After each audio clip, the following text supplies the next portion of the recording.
Welcome back to Game Dev Chats. This is Ross Shabilsky, founder and CEO of D20Studios. And I am Logan Erickson with the Geekwave.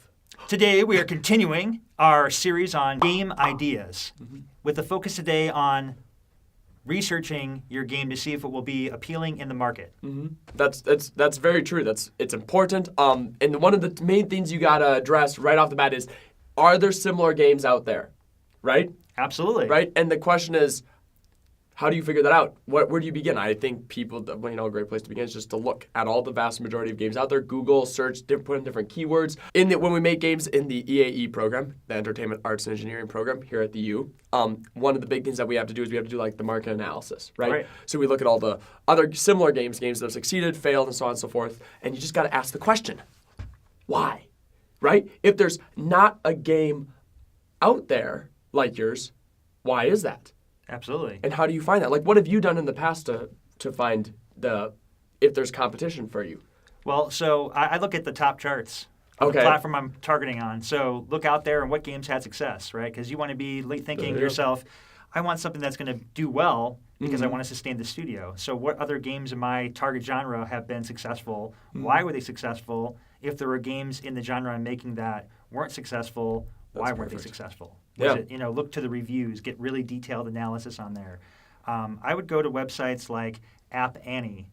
It's a great resource to find out, if you're making a mobile game in particular, what games did well from a business standpoint, had lots of downloads, and then parallel that research with game review sites and consumer feedback, the ratings, what were people saying. In many cases, it could be a tech problem. They just simply didn't work out because they didn't deliver on the promises.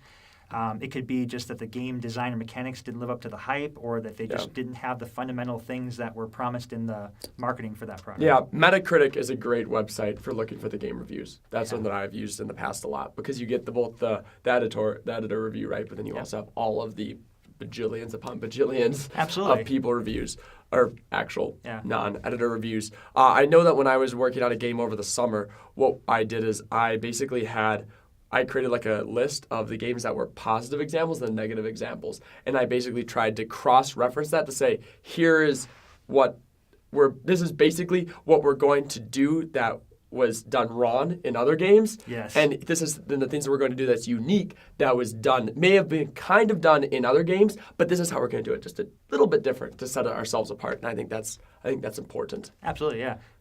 If you're looking to go on to Steam Spy is another great tool that you can look to get some insider estimated projections on sales and figure out what games did well and did not do well there as another data point for gathering. Yeah.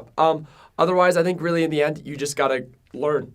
This goes back to a deal of just trying to get as much knowledge as you can and then being able to quantify that into a good pitch.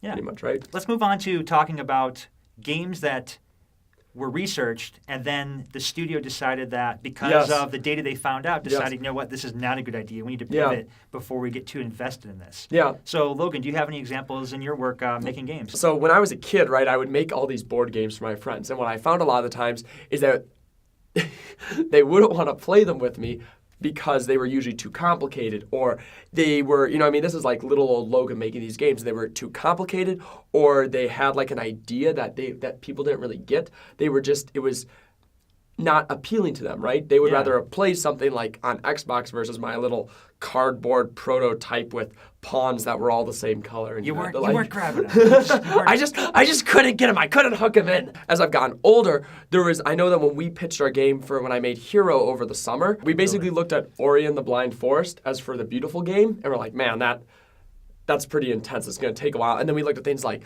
Towerfall and Brawlhalla and stuff. And it was like we could spit out a game kind of similar to that really, really quickly and efficiently. That was fun for people. Yeah. And that's what we wanted to do. That's a great example of latching onto a specific element of what drew you into that marketplace, and then finding out like, hey, this just isn't going to work, and then finding something else to latch on as the next piece. Yeah. Ross, what do you see, though, in the industry and with companies and stuff? So a lot of the most successful companies out there, Blizzard, Supercell, you read articles about these companies and why the games they put out there are so engrossing successful. That's true. Well, they fail often, and early. I've read somewhere that Blizzard went through about 9 different games that they killed before they got to Overwatch, as an example. Really? 9 different That's games. insane. That's an insane amount of investment and research and time, and just to nope, it just isn't going to work, right? But each iteration they do, they're learning something more about the marketplace or what their audience is going to hit. Supercell, another one that has the top mobile games out there. They still dominate the number 1 slot today. Yeah. And it's because they go through the diligence of really researching heavily, play testing, prototyping, understanding their market and demographic and where their games can succeed and fail, and they kill projects. Any final thoughts on this before we close out today, Logan? I would say just don't be afraid of failure. Embrace it. Use it as a learning experience. Oh, yeah, and absolutely. always get back up.